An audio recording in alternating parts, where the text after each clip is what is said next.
Good morning.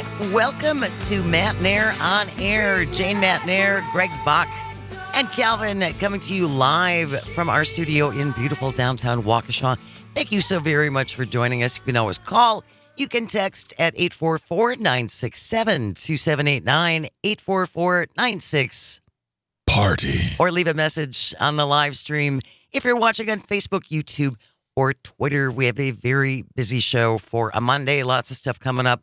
Journal Sentinel reporter Quinn Clark dropped this story on Friday about the Waukesha GOP paid an anti-LGBTQ plus preacher to canvass, according to campaign finance records. So we're going to find out a little bit more what that is all about. Again, this dropped on Friday morning. We didn't get around to it. It dropped right before the show started. Yep. But we did have some Waukesha parents who kind of been keeping me in the loop on this. It's important. Yeah. Especially with everything that's been going on with Waukesha County Schools and all those kinds of things. So Quinn Clark will be joining us here, hopefully in studio, coming up at 10:33. At 11:06, from the Institute for Reforming Government, Quentin Claiborne is a senior research director there, and there's a program being suggested. It's a teacher apprenticeship program. Yes. And so from what I understand, teachers would be spending less time in a classroom for learning how to teach and more time actually in a classroom learning how to teach. Yeah. I was an apprentice. You were a teacher's apprentice? I was a barber's apprentice. Hey, you still get a cape. Nice. Yeah. Was that the motivating factor? The cape? 65-70%. Yeah. Okay. It's a nice cape. I can absolutely appreciate the cape. Yes. And again, so that's coming up. The DOT, you were gone when Luke Mathers and I talked about this. Secretary Pete, Secretary of Transportation, Buttigieg came out saying that they were going to start clamping down on punny DOT signs because they were distracting. Now, that may not be. They may be lightening up a little bit on that. I think they're hilarious. So that those suggestions of hit the road would stay. Hit the road, Jack. The get rid of it would hit the road. Oh, I see. Apparently, getting rid of punny signs is gone from here from Matt and Air on Air. I'm going to blame Luke Mathers for that. We'll do a Grammy recap. The Grammys were last night. Yep, some indeed. Pretty standout performances and some standout moments. So that will be coming up later on in the show. We wanted to start out, though, with weather.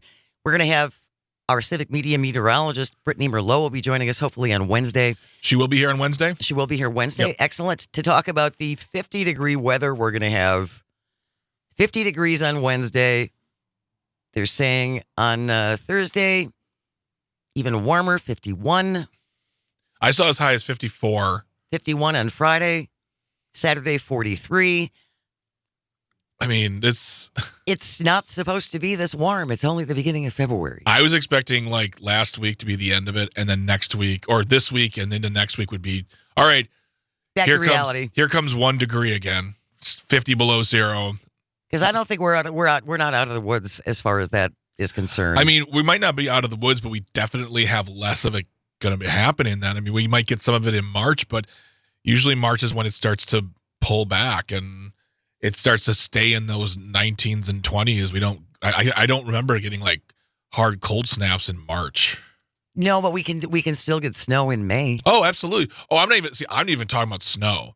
Like snow, just the temperature. It's a temperature, yeah. Because snow, yeah. I mean, I remember the snowstorm of '91, May of '91. It just did so much. The trees just got. It was horrible. The amount of tree damage. It was terrible because everything was just starting to bud out, and then you got that nice, wet, really super heavy snow, and it did so much damage, and even to the like fruit growers. Yeah. Fruit tree growers. So hopefully that's not going to be the case. I guess the one thing we can be really grateful for is we're not Southern California. No, for nothing. We're not hating on California, but the weather there is just. I feel so badly. I genuinely do. A considerable flooding threat across all of Southern California. They have this atmospheric river that is essentially pulling all of this moisture from the warmer waters as it starts to move in. And then when it hits the mountain ranges in California, from what I understand, and we can ask Britley more about this on Wednesday, once it hits the mountains, then it draws air up, and then it either turns into snow or rain, and we're talking 14 inches of rain. Yeah, it's no longer like, because when I heard last week, my first thought's always, California just seems to be in a perpetual drought. So the weather's this will be good. They need the rain. They're like, no, they can't handle this much rain. The volume is just absolutely, it's destructive. Oh, I mean, flooding is one of the more destructive things in nature. I mean, that's the thing we have to deal with too. When we have these huge changes in temperature, we get a big snowstorm, and then all of a sudden, kaboom, it's 35, 40 degrees. And everything melts. Everything melts and starts flooding. And the water has nowhere to go. And you gotta, I've said it before and I'll say it again. And I used to say this too. I used to be all about like, oh man, 35 degrees in February, I'll take it. This is not good. Because of there are so many ramifications. Yeah. There are so many ramifications when we don't get the amount of cold that we normally have. There are things that need to be killed off with a heavy frost. We don't want to encourage bugs that are not native to here to start moving up because it's becoming so nice and mild now during the winter. But in Los Angeles, more than 14 million people are under the higher risk level for excessive rainfall. I know there were areas of San Diego that had to be evacuated.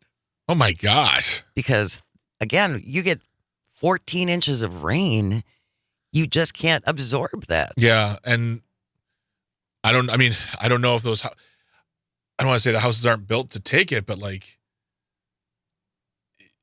yeah, they can't, I mean, they must not have, the people aren't going to be used to it either. So, what you have to evacuate, you have to get out where you go because it's going to be happening all up and down the coast. It's Southern California. You got to try and get high. Yeah. But then when you do that, then you have the additional issue of landslides and mudslides. Jeez. when there's this much water. Los Angeles on Sunday experienced the wettest day in almost 20 years. It got more than a month's worth of rain in 24 hours. A month. And I'm sure for what California needs in rainfall, as far as when they have droughts, the land can't take that water and properly take it in and distribute it to what it needs. It's just going to fall through, destroy things, and eventually probably drain into the ocean. Ultimately. Yeah. But if you've ever been flooded, and I've been flooded 4 times, and I was lucky because that was just our basement. Yeah. I can't imagine if you don't have a basement and your entire first floor has 3.5 feet of water in it, because when our basement flooded, one of the times we had 2.5 feet of water in the basement. It really throws you off when you walk downstairs and you see things floating across the room. The first thing I think about is just, you walk out of the bedroom, you walk downstairs, and that feeling of your pajama bottoms hitting water and just sticking to your ankles, being like, what's going on? No. Oh, but you can hear it. Yeah. You can. Yeah, what's little waves are lapping at the stairs. I've never had flooding. I've never had that. It's not good. Oh, I trust me. I'm not hoping for the experience. So, and again, we were fortunate. A lot of this was just the sump pump couldn't keep up with all the rainwater. But in some of these instances, now you're talking about sewer backups. And again, with all of this additional water, I feel for those folks. Yeah. I really do. A man in Northern California killed Sunday. A redwood tree fell because of the high winds. Jesus. They're not blaming the incident on the weather, but the winds were gusting to almost 50 miles an hour at the time when the tree fell. And now, too, this is leading to all kinds of power outages all across Southern California. Yeah. Oh, my God. Well, if you know folks out there and you can help them out, because this, again, is going to be, these natural disasters take a while to recover from. It's not like you come back in 2 days and you wipe it out and we're all good to go. Well, the other thing, too, and we talked about this last summer with regard to the wildfires in Canada, this is just going to be something we're now going to have to get used to, these levels of destructive events. Tragically. And it introduces a whole new level of problems for people who, especially in California now, do they have to build do they have to add on, create, or change the infrastructure to be able to take that kind of water, maybe directed into the ocean. Like, how is California going to deal with this? Or are they just going to say, it is what it is. It is what it is, and we're going to let it happen. There's nothing we can do about it. Because with insurance companies cutting off or not insuring houses for flood, fire, all those things. Hurricanes. I mean, not to mention paying some of the top dollar value on homes. Yeah. There was a time I wanted to live in California. Honestly, if you said, here's a free house in San Diego, I'd say, no, thank you. I used to want to live by the water. Yeah. Always. I always wanted to live by the water. I live 2.5 miles away from it. That's perfect. That's close enough. Yeah. Well, think of all the poor folks who, even in Pleasant Prairie, along Lake Michigan, yeah, and the erosion on the cliffs there. Well, they have homes in Pleasant Prairie that are dangling. I had a geology class a long time ago, and no, it was a natural science class. And my teacher, she said that we weren't meant to have homes in those areas because that's, like you said, that's an erosion zone. And it might not be, you might buy that house and it might not be today. It won't be tomorrow. It might not even be 5 years. Right. But you live there 20, 30 years. Ultimately, the Earth's going to win. Nature wins every single time. That's just all there is to it. We got, you just put that up there. Tony Lone Tree put on the live stream, but there's no global warming. Well, right. And thanks for that, Tony. Yeah, and because exactly. And what happens then is the next time it snows, yeah, we'll have some lawmaker standing in the house holding a snowball saying, see, this proves there's no global warming. And then you say, sir, do you know the difference between weather and climate? No, you do not. Sit back down. Jim from Appleton said we should make It Never Rains in California as our bumper music for today. And, of course, Andrew from Maine, welcome to the show again. Text, will Miss Merlot have the opportunity to show off her favorite barometer? Less snow leaves more time for show and tell. I mean, that's true. She might come on the show and be like, yeah, it's nice out. Yeah, and just leave it at that. Yeah. But we do have to get a closer look at her barometer collection, I think. You say that. It sounds creepy when I say that out loud. I will posit that to her. Brittany Merlot, our meteorologist, will be joining us on Wednesday. Stay with us. Is the DOT done with puns? You're listening to Matt and Air on Air, coming to you across the Civic Media Radio Network.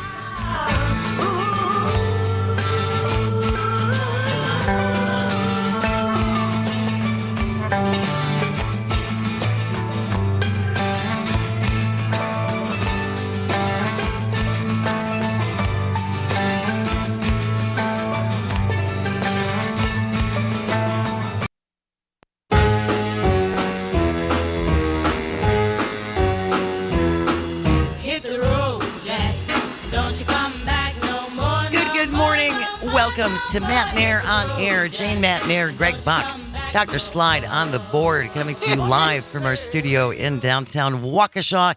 You can always join us. You can call, you can text at 844-967-2789, or leave a comment on the live stream if you're watching on Facebook, YouTube, and Twitter. And just a reminder to download the incredible Civic Media app. How much is that app, Jane? It is absolutely free, Greg Bach. think you're a liar. No, it's free. And it's $200. And you know what you can do from the incredible Civic Media app? I think you can call and or text us. Directly. Whoa. I know. It's the snappiest of apps. So download the Civic Media app. It might not... You do it better. It probably won't change the course of your entire life, but it shouldn't make it worse. Yeah. The Civic Media app. All right, we were just talking about all the rain they're having in California, the fact that it's going to be 51 degrees here in Milwaukee, Waukesha area, southern Wisconsin, come Wednesday, Thursday. Carmela from Milwaukee is on the line. Good morning, Carmela. Thank you so much for joining us. What did you want to say? Yes, happy Monday, guys. Happy Monday. Talking about bizarre weather-related things, last Wednesday I pulled over into the Parkway. I was nibbling on a lunch and listening to you guys. And, well, thank you. Yeah. And I look over on my side view mirror. I hit the window crack, and there was a mosquito, an actual mosquito. And I looked again, and I went to grab my camera to take a picture of it, and then it flew away. But I was like, no, it cannot be early February, a mosquito. That's not supposed to happen, Carmela. Well, that's been fun this last show before the apocalypse. We are done here. Locusts are next. And now it's the arrival of the winter mosquitoes in southeastern Wisconsin. That's crazy. It was by itself, and it landed on my side view mirror, and I'm like, no, that is not. And I'm looking again. I'm like, no, that's a mosquito. Yeah, Anyway, have a great week, guys. You too, Carmela. Thanks for listening. Absolutely. Thank you so very much. Oofers. That's not good. We're going to have to reach out to PJ Leash, our bug guy. All right. At the University of Madison, and find out what insecticidal horrors are coming our way. Hey, this continues. We're not Australia. That's true. Where that mosquito would have been like 14 pounds and broken off her side view mirror. I mean, we're good there. That is true. Yeah. Anyway, you can always join us, 844-967-2789. This I saw in the Milwaukee Journal-Sentinel this morning from Claire Reed. Funny pun-filled DOT signs probably aren't going away in Wisconsin after all. Oh, thank God. Now, you and your beautiful wife were on vacation a couple of weeks ago. Correct. And Luke Mathers was here, and we talked about this. The Federal Department of Transportation came down with this ruling that these punny signs were distracting people. And, so we're going to have to get away from that. And some of the messages included, that's the temperature, not the speed limit. Texting and driving, autocorrect yourself. And camp in the woods, not in the left lane, which I love. Especially if you're driving down Blue Mountain Road. Wow. You're just very nonchalant there. Get out of the left lane. People love the messages, says David Carnes. He is the Traffic Systems and Management Engineering Chief with the Wisconsin DOT. He works with a committee monthly to craft the messages. He said people often come up to him at social events and tell him how much they like the messages and ask questions about them. Yes. I don't think here's the thing. At the end of the day is I understand why they think it might be distracting. From reading it to maybe giggling to saying, hey, that sign just said, I get that. But I also do a study first. How many accidents happen because of these the signs versus the speeding, the texting and driving, the slow driving, falling asleep behind the wheel? That's what I want to know because I don't know. I get it, but man, can we have some fun when we're driving? Well, and when Luke was here and we were talking about this, all I could think of was, is the Department of Transportation really that much of a barrel full of chuckle monkeys? Can we give these people a chance to have an outlet for some fun? Have you gone into your local DMV lately? Those people need some fun. I think you're great people at the DMV. I don't want to say one way or the other. I feel like what Jane said might make you mad too. It's not an insult in any stretch of the imagination. But again, I just think this is the one area where they get to do something a little bit lighthearted. Yeah.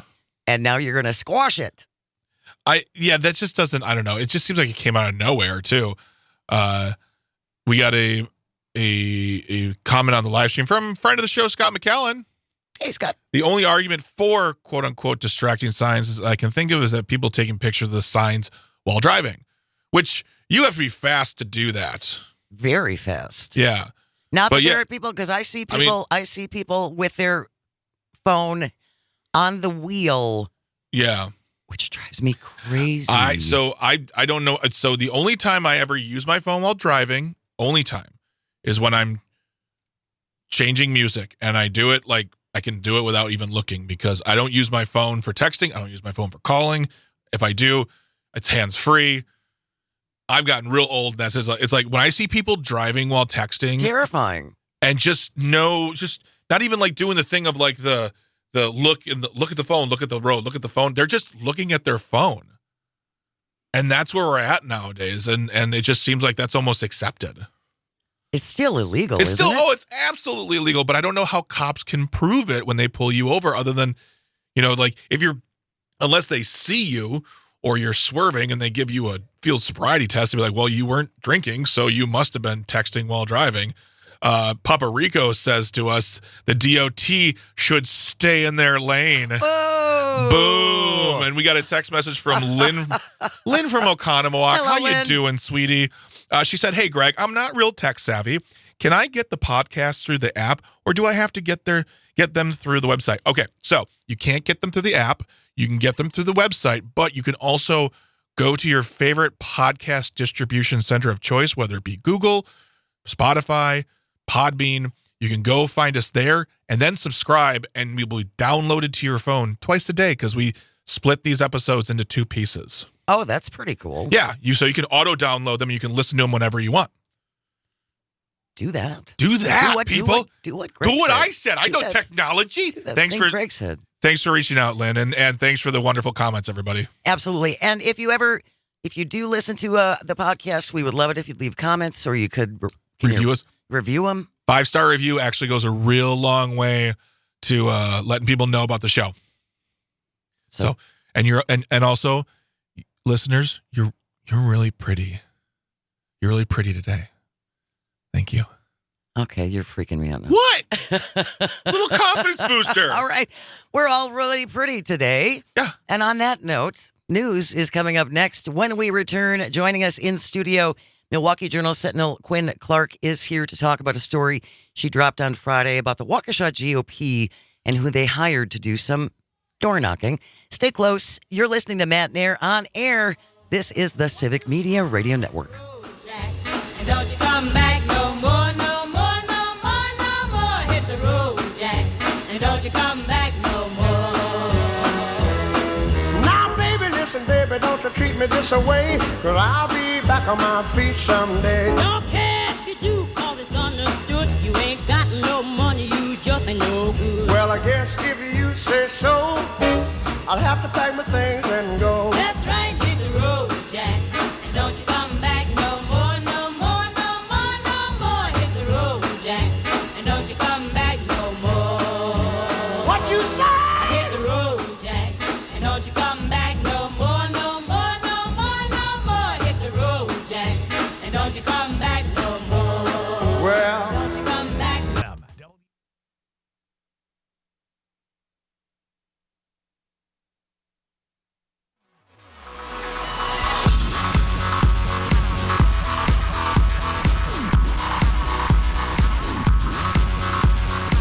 My mama told me when I was Good morning. Welcome to Matt Nair on air. Jane Matt Nair, Greg Bach, Calvin is on the board, coming to you live from our studio in downtown Waukesha. Thank you so very much for joining us. Just a reminder to tune in from 8 to 10 across Civic Media. Nightlight with Pete Schwaba.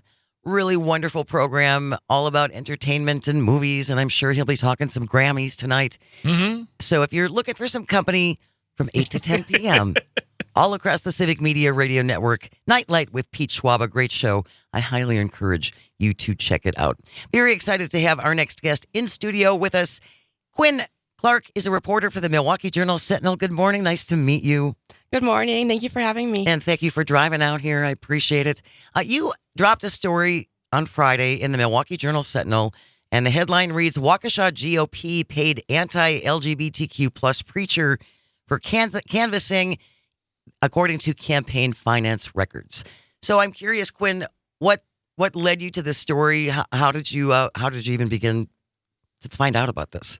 Yeah, so a local community organizer who also has a pretty big social media following and parent, John Norcross, actually asked me to look into it, and it stood out to him because he was actually present for the Watertown Pride in the Park protests. So the payment stood out to him, and he asked me to look into it.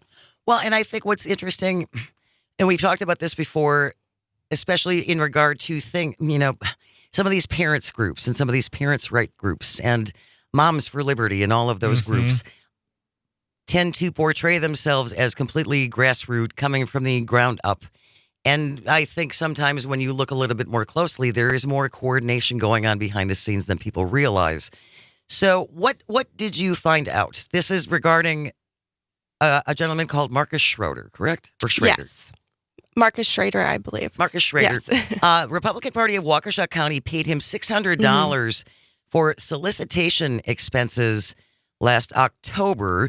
The Waukesha County GOP said it was to compensate him for his canvassing. Some community members, as you reported, Quinn, worried the party would work with someone known for his anti-LGBTQ plus protests and his views. So what do we know about Marcus Schroeder? Where are his ties within the community? Yeah, well, he's 20 years old. When he was 19, I actually first spoke to him, but he can be seen at multiple protests, protesting pride events, drag queen story hours. And he's a part of the ministry Operation Save America and the church, Mercy Seat Church in Brookfield. And Mercy Seat Church is headed by Matt Truhella. Yes, he is the pastor.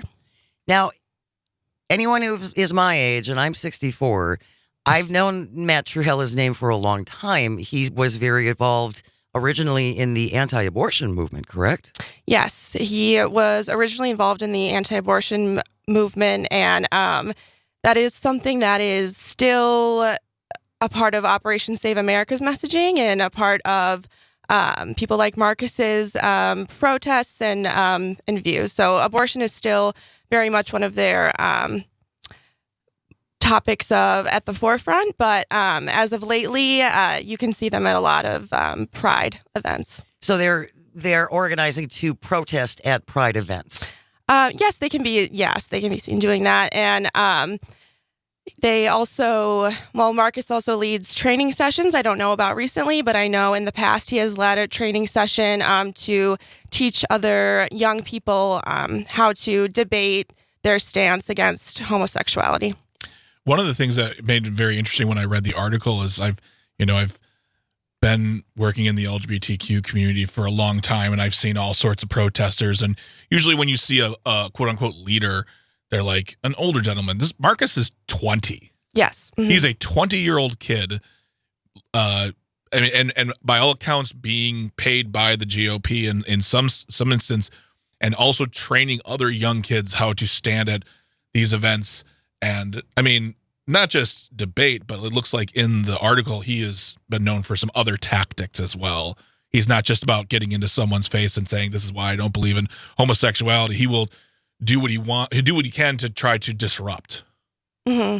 Well, I guess what you're referring to, one could speculate that was his goal when he allegedly called in a bomb scare to the Watertown Pride in the Park event. He did plead not guilty to that, but allegedly he did call in and say that a bomb was set to go off. Now, he is still facing charges for this, yes. Correct?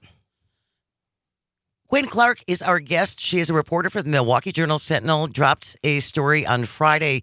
Waukesha GOP paid anti-LGBTQ plus preacher to canvass, according to campaign finance records. Quinn, in your article, you do mention that the Waukesha GOP says, we don't know what people do in their off time, essentially. Yes. Right? Mm-hmm. So we didn't know that he was a protester against anti-LGBTQ plus. We just hired him to knock on doors. Yes, they explained, we hire dozens of door knockers and dozens of canvassers, and we don't look into their personal lives. It's even said in the article, too, Julie, if I'm pronouncing the name incorrectly, Rice, even brought the concern up to an elected official, and they said, there's no connection whatsoever. It's almost like they're all saying, nope, we don't know. We have no idea. No clue whatsoever. And which raises questions. Yeah. Yeah. It just raises... Which brings the article. Hence the article. Yeah. So how did you go into it? Was it a FOIA request? Is that how you found the records? Actually, their campaign finance records are public. Anyone can see them online. But the person that did point my attention to this was John Norcross. You mentioned him in here as well. John Norcross asked the public investigator team to look into the GOP party of Waukesha County's payment.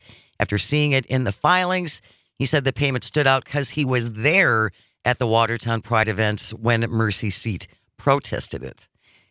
I don't know enough about campaign finance. You have worked for campaigns before. Yeah. Is paying people to knock on doors, is that standard operating procedure? I mean, so I will be totally honest, full disclosure. All the campaigns I've worked for have been from, liberal campaigns, and we generally would grassroots organize volunteers. Anybody we pay would usually be organizers that would come in to get the volunteers together and make them work. But yes, it isn't uncommon to pay people to knock on doors. Hand the material, saying, "Hey, here's your route. Here's the material. Knock on doors, leave it, talk to them, whatever." Because it's just part of the machine. And sometimes it's the only way you can get people to come out and do this because you can pay them. So 844-967-2789, 844-967-2789. David from San Francisco is on the line. Good morning, David. Thank you for listening. Thank you for joining us. What did you want to say? Hey, morning. Yeah, I'm reminded of, you remember Roger Stone and Paul Manafort, the two creeps that were, keeping America intertwined in the Ukraine when Trump was in office. Roger Stone and Paul Manafort were running coups ever since the 1960s when they were like teenagers working for the GOP. So, and they went on to create a corporation that, they had a business license basically to run coups. They had 6 successful coups in Africa and the Middle East, or I guess you'd say Eastern Europe after the fall of the Soviet Union. And let's see, I'm trying to remember. Roger Stone was one of the dirty tricks guys. Oh, and he embraced that title. He was a political dirty trickster. Mm-hmm. Thank you so much, David. Really appreciate you calling. Andrew from Maine on the text line. I get the impression the GOP doesn't look into the personal lives of their candidates, let alone a temporary employee who's just knocking on doors. Well, that was the thing that surprised me. If they're going to pay someone to knock on doors, I get that. That's an independent contractor. I'm not. Are you here? Can you knock on doors? Here's your money. Goodbye. Right. But they even said in there, like, we don't know the lives of our employees either. Like, you'd think that they would want to know those. I would think have vetting, some idea. I would think vetting would be a really important part for any organization. Yeah. But Quinn Clark is with us in studio. She wrote an article for the Journal-Sentinel that dropped on Friday talking about the Waukesha County GOP and this person that they hired to knock on doors who turns out has pretty strong connections to a church in Brookfield that also has very prominent anti-LGBTQ plus beliefs. This isn't the first time this Marcus Schroeder was connected to the Waukesha GOP. They were listed as the original location for a training night for Warriors for Christ. So, Quinn, what is Warriors for Christ? Right. So that is through the ministry Operation Save America, and that was organized by Marcus. It was basically an event that was planned to train any young person that signed up how to debate their stance against homosexuality. So, again, he was hired by the Waukesha GOP to hold these trainings? No. That I do not know. Okay. it just seemed like they used the space. Well, that was listed as the original location. Yeah. So on the website, in order to sign up to be a part of the training night, it said that the location was the Waukesha County GOP headquarters. That was the original location. Later on, that was changed. Gotcha. I think the final location that was decided upon was a church. Yeah. I mean, Again, the reason we bring some attention to this is because not everything is grassroots. Not everything is actually coming from just a group of moms who got together. who are worrying about their kids. Who are worried about their kids. Sometimes it does seem like there is some coordination behind the scenes in order to further one message over another. Yeah. And this is not, of course, not stated in the article. This is just from my own experience. Usually when it comes to things like pro-life groups, anti-LGBTQ groups, and, those types of topics, they're usually really well funded. They get a lot of money, and they usually get it fast, and they get a lot of people who will travel to do the work. I mean, they have to pay them, it seems like, Right. but they're still. It always seems like they're very well funded. It does also seem just a little disingenuous. Again, Waukesha GOP saying we don't know what our volunteers and people do in their private lives. This Marcus Schroeder also led the opening prayer at the Waukesha GOP's Lincoln Reagan Trump dinner last year. The chairman of the Waukesha GOP introduced him. Yeah. That honestly doesn't surprise me either personally. It does surprise me that they added the name Trump to it, because I think before it was just they that not used to have the name Trump on there, but that's the world we live in. The article was fantastic to read, by the way. It was really, thank you for writing it up and researching this. Thank you. I appreciate that. And how long have you been working for the Journal-Sentinel? A couple years. Yeah. And did you always want to do investigative reporting? Yes. Yeah. That was the goal for a long time. I started off as a suburbs reporter, and just recently, in the past 6 months, I am writing for the investigative section. That's fantastic. That's really exciting. That's so cool. Thank you. It is. And I'm delighted to see a younger person in journalism because it's so important. Local journalism is the lifeblood Yeah. of democracy. And if we don't have people watching the big people, that's how they get away with too much stuff. Yeah. Well said. Oh, thank you. Only I could write like Quinn does. We will link her article in our show notes. Yes, absolutely. Yep. After the podcast goes up. Quinn Clark, an investigative reporter for the Milwaukee Journal-Sentinel. Thank you so very, very much for joining us this morning. Really appreciate it. Thank you for having me. Stay close. We will be back. This is Matt Nair on air, coming to you across the Civic Media Radio Network. You outcast, bullied or teased, rejoice and love yourself today, cause baby, you were born this way. No matter gay, straight or bi, lesbian, transgender life, I'm on the right track, baby, I was born to survive. No matter black, white or beige, chola or Oreo made, I'm on the right track, baby, I was born to be brave. I'm gonna fall in my way, cause God made no mistakes, I'm on the right track, baby, I was born this way. Don't judge yourself and regret, just love yourself and yourself. I'm on the right track, baby, I was born this way, yeah. Oh, there ain't no other way, baby, I was born this way. Baby, I was born this way, born this way. There ain't no other way, baby, I was born now on the right track, baby, I was born this way. I was born this way, hey, I was born this way, hey, I'm on the right track, baby, I was born this way, hey, I was born this way, hey, I was born this way, hey, I'm on the right track, baby, I was born this way, hey. Same DNA, but born this way.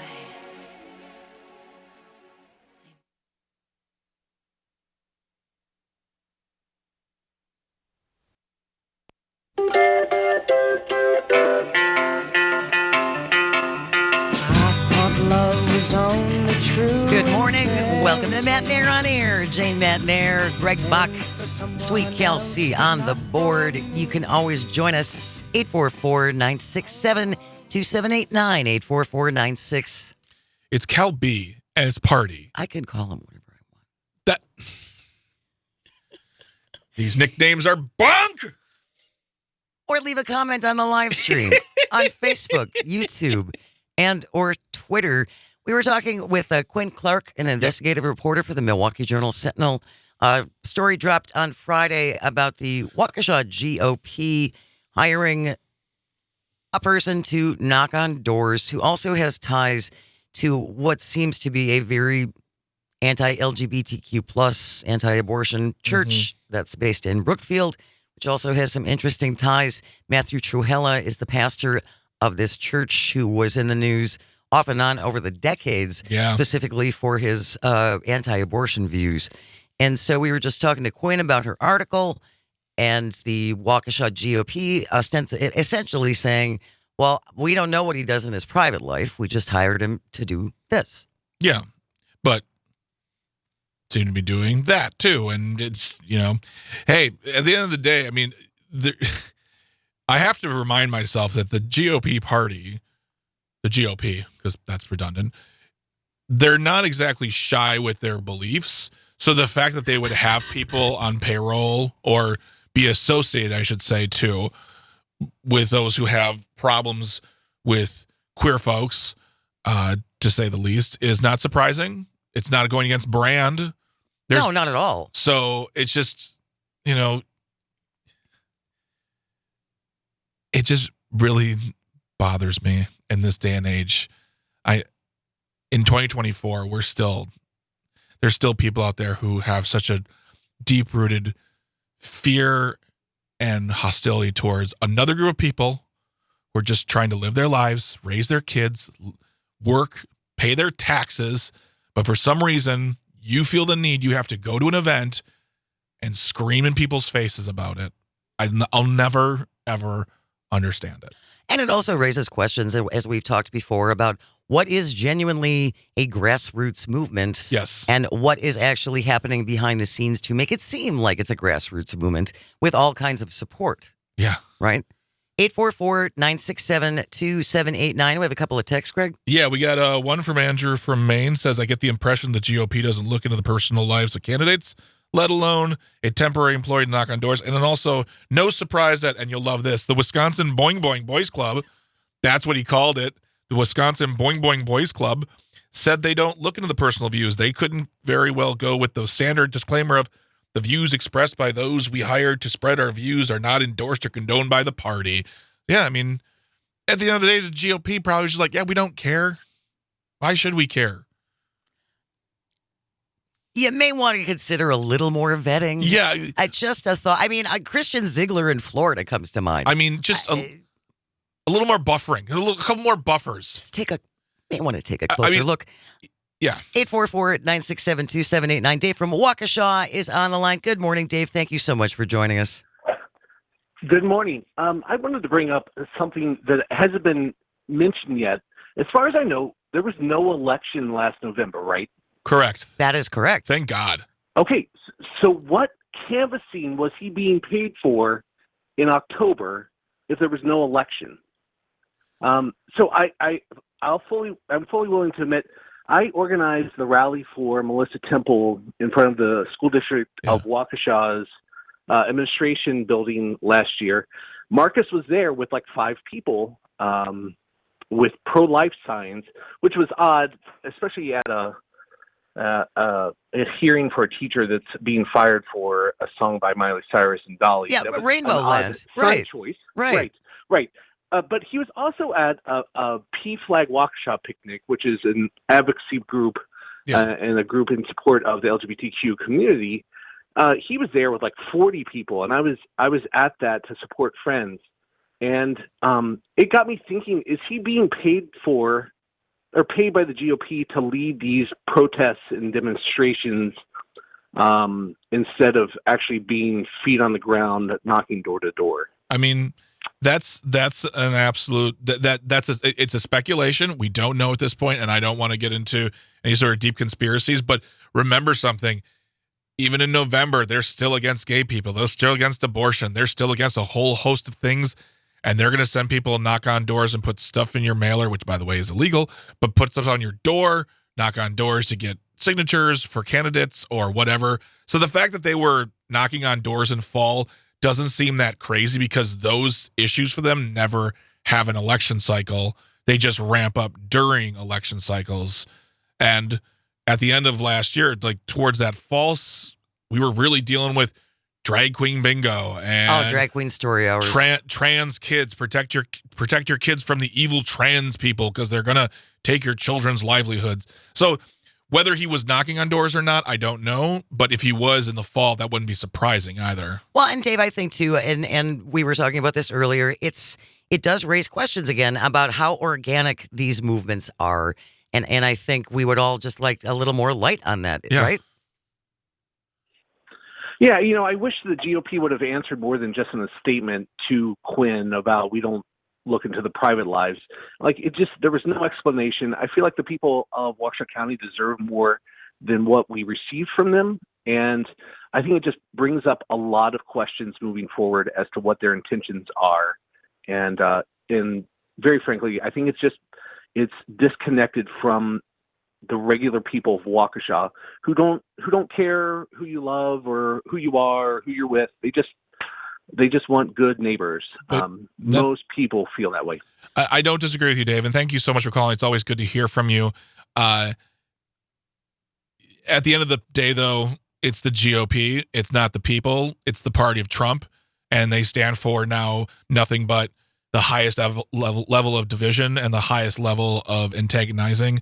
And so this is what we have to, I don't want to say get used to, but this is what's happening right now with that party. And a lot of people who 2, 3, 4, 5 years ago said, this is crazy, this isn't my party, have signed on because it's the only way they can survive. Kind of homeless politically. Yep, exactly. They're rhinos if they don't. And that's unfortunate. Maybe there needs to be a center party, rhinos and dinos. those Democrats and those Republicans who don't feel at home in either party, they're just like, hey, you guys want to get together and have a cup of coffee and talk? Sounds good. That would be a starting point, wouldn't it? Stay with us. Coming up, we have news on the way. When we return, we're going to talk about the teacher apprenticeship program being kicked around in Wisconsin. What would it do? Would it be good? You're listening to Matt and Air on Air. We're coming to you across the Civic Media Radio Network. It's a song